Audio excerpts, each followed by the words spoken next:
इफ्तिखार चौधरी साहब, कैसे हालात हैं इस वक्त? क्योंकि उस्मा जी गई हैं अंदर मुलाकात करने के लिए इमरान खान से। क्या सब कुछ बेहतर है, सब कुछ अच्छा है? ईया का ना बुदू ईया का नस्तईन। हमें भी आप ही के चैनल्स के थ्रू खबर मिली है कि उस्मा जी अंदर गए हैं, वरना यहाँ के जो चैनल्स हैं वो तो इमरान खान का नाम लेना भी गुनाह समझते हैं। इसी वजह से हम बाहर निकले हैं। हमने आप लोगों की मदद हासिल की है और हमने इंटरनेशनल मीडिया को इसलिए हमने दस्तक दी है कि यहाँ पे ना तो कानून है ना अदालत है, और जो अदालतें हैं वो मामा जी की अदालतें हैं, और जो कुछ भी है वो सारा कुछ ये जो कुछ कर रही है ये रजीम, ये शहबाज शरीफ की रजीम फौज को बदनाम करने के लिए कर रही है। तो हमें तो आपके थ्रू पता चलता है, और यही होता था कि पुराने ज़माने में जब भुट्टो के खिलाफ मूवमेंट चली 1977 में, तो हमें पूरा कुछ भी नहीं पता होता था, और मार्क टेली एक होते थे बीबीसी से, हमें शाम को वक्त बताया करते थे कि ये हुआ है वो हुआ है। अब देखें, जमहूरियत का हुस्न भी है, लेकिन ये जमहूरियत तो है ही ना इस्लामी है, ना जमहूरी है, ना पाकिस्तान जिसके लिए हमने कुर्बानियां दी, और 10 लाख लोगों ने अपनी कुर्बानियां देके इस मुल्क को हासिल किया था। लेकिन एक बात इसलिए तो नहीं हासिल किया था। इफ्तिखार चौधरी, ये तरार तो खड़े होकर बोल रहे हैं कि इमरान खान की बहन क्यों इंडियन मीडिया से बात कर रही है? इमरान खान की बहन क्यों इंडियन मीडिया से बात कर रही है? अब मसला ये है कि अताउल्लाह तारर साहब कहते हैं कि इंडियन मीडिया पे क्यों बात कर रहे हो। भाई हमें अपना मीडिया दे दो ना, कोई एक चैनल, कोई एक अखबार जिसके हम कॉलम लिख सकें।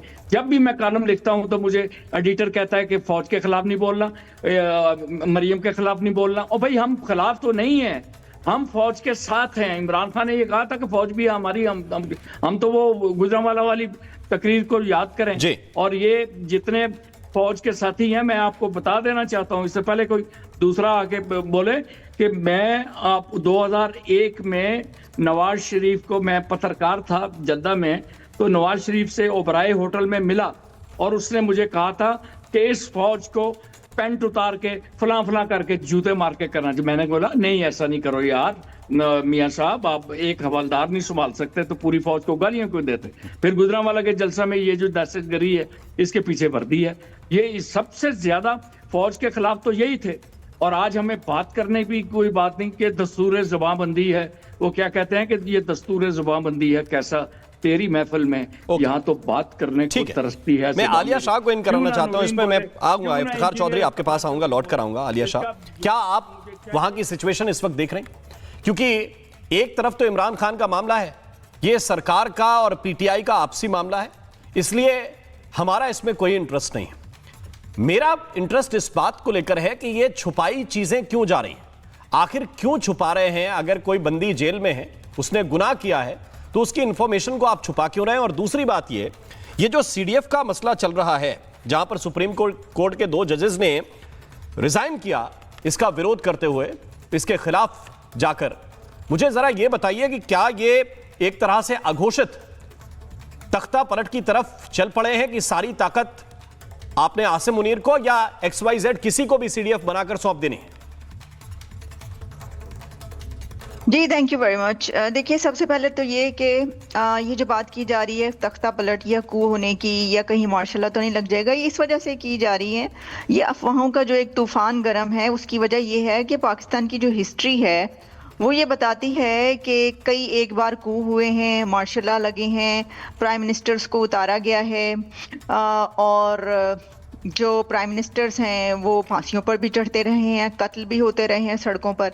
तो वो एक हिस्ट्री एक ऐसी है, रिकॉर्ड जो है वो इतना ख़राब है कि कोई भी ऐसी सिचुएशन होती है तो सब यही समझने लगते हैं कि अब तो ऐसा ना हो जाए कहीं। इस वजह से ये एक पैनिक क्रिएट हुआ है। दूसरा ये कि मेरा ख्याल है कि जितने माहिर पाकिस्तान के लोग हैं इस सिलसिले में कि नया से नया ड्रामा क्रिएट किया जा सके, गवर्नमेंट जितनी माहिर है ना, उतना तो एक्सपर्ट कोई नहीं हो सकता। अब देखिए, इमरान खान का जो मामला है ना, बड़ा ही सादा सा मामला था। लेकिन बात इतनी बढ़ गई कि पूरी दुनिया के मीडिया को उसके ऊपर बात करनी पड़ रही है, और फिर आप इजाजत देते हैं इमरान खान की सिस्टर्स को कि जब वहां पे इतने सपोर्टर्स जमा हो जाते हैं, केओस की सिचुएशन क्रिएट हो जाती है अडियाला जेल के बाहर, और आपको 144 का वहां पे निफाज करना पड़ता है, फिर उसके बाद आप इजाजत देते हैं कोई 4-5 बजे, जो कि जेल के टाइमिंग मीटिंग टाइम खत्म होने का टाइम है, उस वक्त आप इजाजत देते हैं हाँ जी इमरान खान की जो बहनें हैं वो उनसे अब अंदर जाकर मिल सकती हैं। पता नहीं वो अभी तक मिली है नहीं मिली, लेकिन फिर ये ऐसा होता है। तो एक तो ये कि खुद भी बड़े एक्सपर्ट हैं ऐसी सिचुएशंस क्रिएट करने में, दूसरा हमारी हिस्ट्री ट्रैक रिकॉर्ड इतना खराब है, जैसा मैंने आपको बताया कि प्राइम मिनिस्टर्स के साथ क्या क्या होता रहा है, कि वैसे ही अफवाहें जब जन्म लेती हैं। अच्छा, अब होता ही है कि ये जो इस वक्त हालात हैं कि जो प्राइम मिनिस्टर हैं वो लाहौर में लैंड करते हैं, वो इस्लामाबाद में लैंड नहीं करते, एक अजीब सी सिचुएशन, ये भी क्योंकि एक अनएक्सपेक्टेड चीज़ थी, तो फिर इसके ऊपर भी जितने मुंह उतनी बातें शुरू हो गई। अब फिर ये बात सच है कि जब भी कभी ऐसी कोई सिचुएशन आती है जिसमें 3 साल के बाद, या फिर ये कि अब तो 6 साल तक जाती है क्योंकि एक्सटेंशन जो है वो 2-2 दफ़ा होती है आर्मी चीफ्स की। जनरल बाजवा जब थे उस वक्त भी इमरान खान की जब गवर्नमेंट थी तो सिचुएशन ऐसी बनी कि जी अब नोटिफिकेशन आएगा, अब अनाउंसमेंट होगी, इमरान खान बिजी हैं, जनरल बाजवा दफ्तर पहुंच चुके हैं, बिल्कुल ऐसे ही अब ये हालात नजर आ रहे हैं। लेकिन इसके अंदर जो सिचुएशन क्रिएट हुई है, इसमें 2 बातें बड़ी अहम है। एक तो ये कि ऐसा नजर आ रहा था कि ये तो ऑलरेडी ऑटोमेटिकली वो जो हैं वही, क्योंकि अनाउंस हो चुके हैं फील्ड मार्शल, और उसके बाद सब जो अमेंडमेंट आई है 27, तो वो तो वही बनेंगे। लेकिन क्योंकि उसके बाद जो लॉ मिनिस्टर हैं वो भी ये कहते हैं कि नोटिफिकेशन जारी होने का प्रोसेस स्टार्ट हो चुका है, और जो डिफेंस मिनिस्टर हैं वो भी ये कहते हैं कि भाई आप ज़्यादा जो है वो ना पैनिक क्रिएट करें, नोटिफिकेशन जारी हो जाएगा, प्रोसेस स्टार्ट। तो इसका मतलब ये बनता है कि नोटिफिकेशन हुए बगैर कोई भी इस वक्त कोई अपॉइंटमेंट नहीं है उस सीट के ऊपर। बिल्कुल, तो फिर हमें मेरे साथ जुड़ गए हैं, मैं उनकी तरफ चलता हूं। PMLN के लीडर हैं, शहबाज जी की जो पार्टी है उसके लीडर हैं इरशाद अहमद। ये तो मुझे लगता नहीं कि शहबाज शरीफ कोई भी अपॉइंटमेंट ये CDF की रोक पाएंगे, क्योंकि वो तो खाने के पैकेट भी ठीक तरीके से नहीं रोक पा रहे, जो एक्सपायरी वाले हैं वो भेज दे रहे हैं। तो ये अपॉइंटमेंट तो बहुत बड़ी बात है, और एक ऐसा जनरल जिसने बिना कोई काम किए फील्ड मार्शल का खिताब ले लिया हो, तो उसका प्रेशर कितना हुआ वो भी मैं समझता हूं, जानता हूं। तो ये अपॉइंटमेंट तो होगी, आज नहीं होगी तो कल होगी, इच्छा हो तो भी होगी, नहीं हो तो भी होगी। लेकिन जरा बताइए कि इस सिचुएशन में शहबाज शरीफ क्यों लाहौर चले गए? ऑफिस तो इस्लामाबाद है।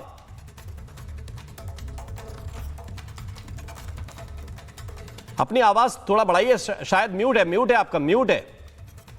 देखिए जरा, फिर बोलिए, हाँ दोबारा जोर लगाइए। मुझे हिंदुस्तान की बेबसी और झूठ पे बड़ा मजा आता है। मैं जब सुनता हूँ आप लोगों को, और ये जो आपके पास अभी फिलासफर एक बोल रही थी, देखिए बात ये है, मेरा वजीर आजम है, मेरा पाकिस्तान है, वो लैंड करें इस्लामाबाद में, लैंड करें लाहौर में, लैंड करें कराची में, तकलीफ आप लोगों को कैसी?